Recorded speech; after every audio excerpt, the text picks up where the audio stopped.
వద్దకు వెళ్ళి, ప్రభువా శ్రమ పుచ్చుకొనవద్దు, నీవు నా ఇంట్లోనికి వచ్చుటకు నేను పాత్రను కాను, అందుచేత నీ యొద్దకు వచ్చుటకు పాత్రున్నని నేను ఎంచుకొనలేదు.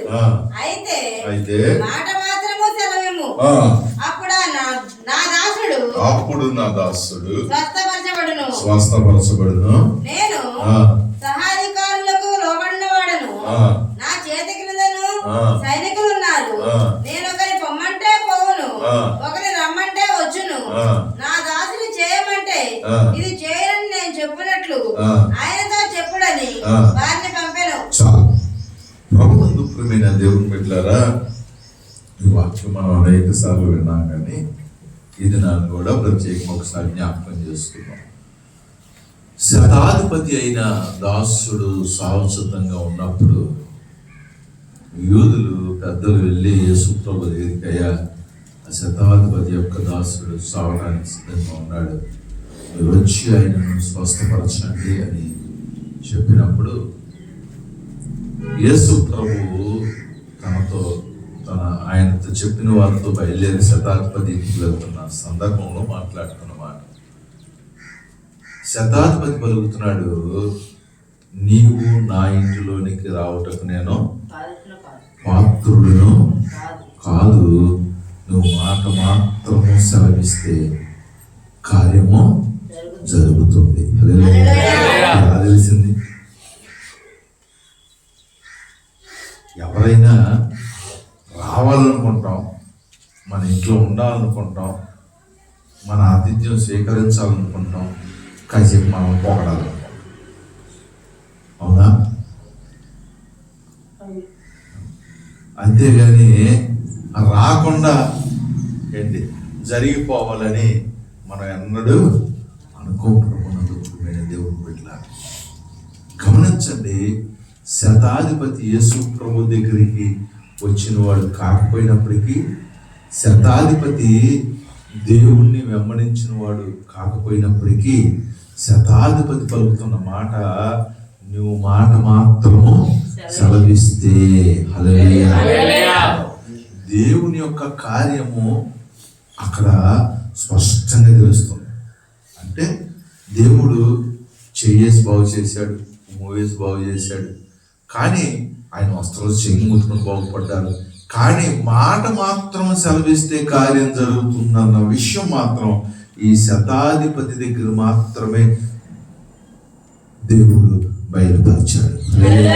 ఆయన నోట నుంచి వచ్చిన మాట ద్వారా దేవుడు అక్కడ గొప్ప కార్యము జరిగించాడు. దేవుని బిడ్డలారా, నేను యోగ్యుడను పాత్రుడను కాను అని శతాధిపతి అనుకున్నా. అది మనం అనుకుంటాం అన్నమాట. మళ్ళీ అతను స్టేటస్ చెప్తున్నాడు, నాకేం సైనికులు ఉన్నారు, వాళ్ళు రాలంటే వస్తారంట, వాళ్ళు పోరాంటి పోతారంట, కూర్చోండి కూర్చుంటారు, లెగంటి లెగుతారంట. రాజుతో సహవాసం కలిగిన వాడు శతాధిపతి, మంచి పోవడగలిగిన వాడు. ఆయన కూడా అంటున్నాడు, నేను యోగ్యుడను పాత్రుడను కాను అని. మరి మనకై మనం ఎలా అనుకుంటున్నాం మనం యోగ్యులు అని? మనకే మనం ఎలా ఫీల్ అయిపోతాం? ప్రభువునందు ప్రియమైన దేవుడి బిడ్డలారా, గమనించండి, ప్రభు దగ్గర విశ్వాస కార్యములు చూడాలంటే ఈ మనసు ఉండాలి. హల్లెలూయా. నేను యోగ్యుడను కాదు. కొత్తలో అనిపించింది, రక్షణ తీసుకుని కొత్తలో భక్తి పెరిగే కొద్దీ విషయం ఈ ఇత్తి ముదురు చెట్టు అయ్యి చెట్టు మోన ఏడప్పుడు అనిపిస్తుంది, నా అంత గట్టి చెట్టు లేదు, నా అంత బలమైన చెట్టు లేదు, నేను అంత బలమైన వాడు లేడు, నేను దత్తి చేసేవాడు లేడు. కానీ తెలియదేంటి తెలుసా, ఒక్క గాలితో పనొస్తే వేళతో చోటు పెగిలించుకొని వెళ్ళిపోతాను సంగతి మర్చిపోతారు. ప్రభువునందు ప్రియమైన దేవుని బిడ్డలారా, శతాధిపతి అంత అధికారం హోదా కలిగిన వాడు కూడా నేను పాత్రుని కాదు అని ఎంచుకుంటున్నాడు.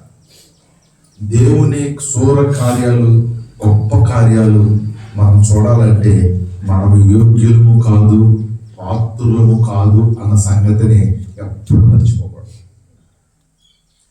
మనకి కొంతకాలానికి ఏమైందంటే మనంత యోగ్యత ఎవరికి లేదనిపించింది, మనంత ఇది ఎవరికి లేదనిపించింది. ఉండడంలో మనం బెటర్ అనిపించింది, బెస్ట్ అనిపించింది, టాప్ అనిపిస్తుంది. ఎప్పుడైతే ఈ మనసులో ప్రారంభమైనాయో మనం అపవాది యొక్క స్వాధీనంలోనికి వెళ్ళిపోతున్నాం అన్న సంగతిని గ్రహించాలి. ఇక్కడ శతాధిపతి చెప్తున్నాడు, ఈ ప్రభు నా కృపలో రావడానికి నేను ఎంత మాత్రము యోగ్యుడును కాను అంటున్నాడు. ప్రభునందు ప్రియమైన దేవుని బిడ్డలారా, ఎవరు ఆయనకు నువ్వు యోగ్యుడు కాదని చెప్తున్నా, ఆయన మనస్సాక్షి ఆయనకి చెప్తుంది. హల్లెలూయా. నీకేం చెప్తుందో నాది, నాకేం చెప్తుందో నీకు తెలియదు. దేవుడి దగ్గర కూర్చుంటే మన మనస్సాక్షి మనకు చెప్తాను. నీ భక్తి, నువ్వు ప్రార్థన అన్ని బిల్డప్ ఎదురయ్యా దేవుడు మనం తిప్పాడు అనుకో, నువ్వు వస్తాడు.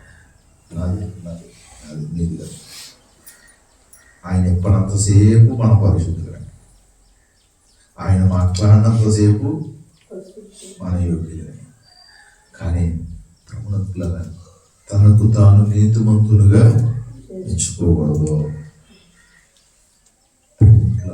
ప్రభు మెచ్చుకుని వాడే యోగ్యుడు, మనుషులు మెచ్చుకుని వాడే ఎంత మాత్రం. జాను మంచోడు అని నేను ఓడాను అనుకో, ఎంతవరకు జాను మంచోడు అవుతాడు? మరి అనాలిగా అంటాం, మరి జానుతో మనం ఉన్నప్పుడు అంటాం. జాను గాంధీజీ రావాలన్నప్పుడు మరి అనుభవకపోతే పక్కన పోతారేంటి అని ఊడుతాం. కానీ మనుషులు ఊగినప్పుడు అడిసామా ఎవరు పోవడాలి తెలుసా? దేవుడు నా ఫోన్లో బాధపడ్డాడు, నా బిడ్డ నా కొడుకు వచ్చాడు, నా కొడుకు తిరిగాడు, ప్రయాసపడ్డాడు. ఎప్పుడు అంటాడు? అంటాడు తగిన సమయంలో దేవుడు మాట్లాడతాడు. అంటాడంటే దిగొచ్చి అంటాడని కాదు, ఆయన క్రియలు నీ ఎడల చేస్తాడు. ఎవరికి జరగని కార్యం అతను జరిగితే దేవుడు చూస్తే చేసాడా కార్యం అనిపించింది. హల్లెలూయా. దేవుడు పెట్టారా అంటే కార్యాలు జరగని వాళ్ళకి జరగనట్టని నెగిటివ్గా తీసుకోండి. మాకు ఎప్పుడు ఒక మాట చెప్తూ 2 అర్థాలు తీసుకుంటాం. వాక్యం 2 లక్షలు కట్టడం 2 రకాలుగా ఉంటుంది. మనకి ఏది బాగుందో అది తీసుకుంటాం. ఇప్పుడు ఒక మాట అన్నాం అనుకో, మంచిగా తీసుకోవచ్చు, తీసుకునే దాని స్వభావం బట్టి ఉంటుంది. చెడ్డదాన్ని కూడా మంచిగా తీసుకుంటే దేవుడు మన కళ్ళ ముందే ఉంటాడు, మంచిదాన్ని కూడా చెడ్డగా తీసుకుంటే సైతంగా ఆవరించాడు. దేవుడు పెట్టారా, శతాధిపతి నేను యోగ్యులను పాత్రులను కాదని ఎంచుకున్నాడు. ప్రభునంతులారా, మనం ప్రభువు నమ్ముకొని రక్షణ పొందుకొని బాప్తిసం తీసుకొని మనం యోగ్యులు అని అన్నాడు ఎంచుకోవద్దు, అనుకోవద్దు. కేవలము దేవుని కృపే. హల్లెలూయా. శతాధిపతి అంత గొప్ప కార్యం చూస్తానికి మొదట తాను ఏం చేశాడు తెలుసా? తగ్గించుకున్నాడు, తను ఒప్పుకున్నాడు. ఏముందో మనకేం తెలుసు? మనమైతే ఏమున్నాయో అనుకుని దేవుడు రావద్దన్నా ఉంటే కనపడతారే పైకి. వెంటనే క్లారిఫికేషన్ ఇస్తున్నాడు. నేను ఒక రమ్మంటే వస్తారు, పొమ్మంటే పోతారు, నేను హోదా కలిగిన వాడిని అయినప్పటికీ నా ఇంటికి రావడానికి నేను ఎంత మాత్రమో యోగ్యులను పాత్రులను కాదు కనుక ఏమని తెలుసా? మాట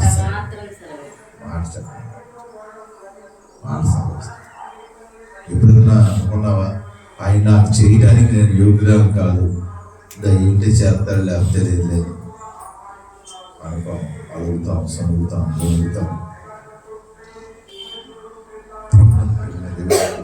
ఆయన నాకు చేయడానికి నేను ఏమాత్రం యోగ్యురాలే. ఆయన నాతో మాట్లాడటానికి, ఆయన నన్ను ప్రేమించడానికి, ఆయన నా కొరకు ప్రాణం పెట్టడానికి, ఆయన నన్ను రక్షించడానికి నేను ఏమాత్రం యోగ్యురాలు. పరిశీలన ఎప్పుడైనా చేసుకుంటే నువ్వు కూడా శతాధిపతి లిస్టులో వెళ్ళిపోతావు. హల్లెలూయా. నాకు తప్పితే ఎవరు చేస్తారు? నాకంట గొప్పవాడు ఎవడు ఉన్నాడు, నా అంత చేసేవాడు ఎవడు ఉన్నాడు, నా అంత ప్రార్థన ఎవరికి ఉంది, నా అంత ఉపాసాలు ఎవరికి ఉన్నాయి, నా అంత భక్తి ఎవరికి ఉందని నువ్వు ఫీల్ అయిన రోజున పరిసేయుడు భక్తులాగా మారి దేవుని పెట్టారా గమనించండి. ఇంటికి వచ్చేవాడే కౌరు పెడతాడు, బయలుదేరి వస్తాడు. అయ్యా రావద్దులే, నేను యోగ్యుడను కాదు, మీరు మాట మాత్రము సెలవు. ఆయన బాప్తిసం తీసుకోవాలి, యేసు ప్రభువుని వెనకాలే తిరగల, వాక్యాలు బలంగా దేవుని హృదయం మాత్రం దేవుడి మీద ఎవరి హృదయం నా మీద, ఎవరి మనస్సు నా మీద అనుకున్నా వాడిని పూర్ణ శాంతి గలవానిగా చేస్తాను. ప్రభు హృదయాన్ని ఎదిగాడు, తన స్థితిని ఎదిగాడు, ప్రభు హృదయాన్ని ఎదిగాడు, కబురు పెడుతున్నాడు. ఏం చేయాలో కూడా ఆయన చెప్తాడు. అసలు రావక్కర్లేదే మాట అక్కడ చెప్పు, ఇక్కడ జరిగిపోతా ఇంత నమ్మకం మనకు ఉండాలని నమ్మకం. మాతో రా, మాతో ఉండు, అక్కడ సూత్రం అనాలి, చప్పట్లు కొట్టాలి, ప్రవచనాలు రావాలి, ఆత్మ దిగిపోవాలి. అప్పుడమ్మా దేవుడు మనతో. నేను అలా అనుకోని ఇప్పుడు చాలామంది అనుకుంటారు చంపబడ్డబడమని డబట్లు కొట్టేసి ఆత్మ వచ్చేసిందని చెప్పి అరిసి గందరగోళం చేసి అది ఇప్పుడు వచ్చాడు దేవుడు నచ్చినట్లు.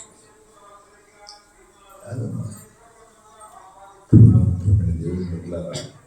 అలా ఏం కాదు. ప్రభు ఎప్పుడు సదాకాలము పరిశుద్ధాత్మ మీకు తోడుగా ఉంటాడు. హల్లెలూయా. ఇప్పుడు మీరు దేవుడు పెట్టారా? దేవుడు మనకు తోడుగా ఉంటాడు. అక్కడ శతాధిపతి నమ్ముతున్నాడు, దేవుడు ఆ స్థలంలో ఉన్నాడు, ఆయన మాట సెలవిస్తే చాలు ఇక్కడ జరిగిద్దని అన్నాడు. నువ్వు ఎందుకు నమ్మలేకపోతున్నావు? నీ జీవితంలో దేవుడి కార్యాలని విశ్వసించలేకపోతున్నావు. ఎందుకు జరగదనుకుంటున్నావు? ఎందుకు అవ్వనుకుంటున్నావు? ఈనాటికైనా నువ్వు విశ్వసించు. శతాధిపతి వాక్యాలు వినకపోయినా ఒక స్థిరమైన నిర్ణయం కలిగిన వాడు, హృదయంలో దేవుని గురించిన ఒక అవగాహన ఉంది, ఏంటి హృదయంలో దేవుని గురించిన ఒక ఆలోచన ఉంది, ఆయన శక్తిని గురించిన ఒక ఆలోచన. నీ హృదయంలో ఆయన చేయలేదనుకుంటున్నావు, ఆయన నీ హృదయంలో అలా జరగాలి ఇలా జరగాలనుకుంటున్నావు. కానీ దేవుడు మాత్రము, శతాధిపతి మాత్రము తన హృదయంలో దేవుని పట్ల ఒక స్థిరమైన నిర్ణయము కలిగి ఉన్నాడు. దాన్ని బట్టి దేవుని కార్యం అక్కడ జరిగిపోయింది. దేవుడు శతాధిపతి నుంచి కూడా మంచి సాక్ష్యము ఇవ్వగలిగింది. హల్లెలూయా. కనుక మనం కూడా ఈ 2025 అక్కడ రిలీజ్ చేసాం. 26 కూడా ఇలాగే కంటిన్యూ అయిపోతారు. శతాధిపతిలాగా ఒక నిర్ణయం తీసుకున్న హృదయంలో ఏంటి, ఎవడేమన్నా ఏది వచ్చినా ఏది విన్నా ఏది ఏమైనా ఆయన మనం ఆయన ఆయనకన్నీ తెలుసు, ఇలా కొనసాగిపోదాం అదే నీకు ఒక స్థిరమైన నిర్ణయం ఏర్పడితే ప్రభుత్వారా కార్యాలని జీవితాల్లో ఎవరు ఉతకక్కర్లా, ఆరేయక్కర్లా, గట్టి ప్రార్థనలు ఏం చేయక్కర్లా, గట్టి ఉపవాసాలు ఏం చేయక్కర్లా. నీ హృదయాన్ని బట్టి దేవుడు నీకు కార్యము జరిగించునుగాక. ప్రార్థన చేసుకుని పరిశుద్ధ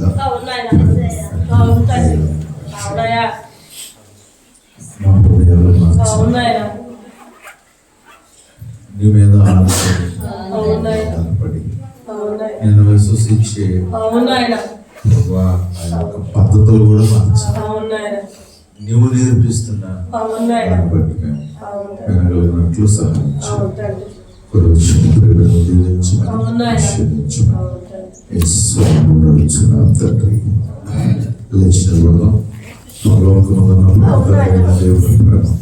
కుమారుడైన యేసుక్రీస్తు పరిశుద్ధాత్మ మనకు ఎల్లప్పుడూ సదాకాలంతో దీవించి ఆశీర్వదించుగాక. ప్రార్థన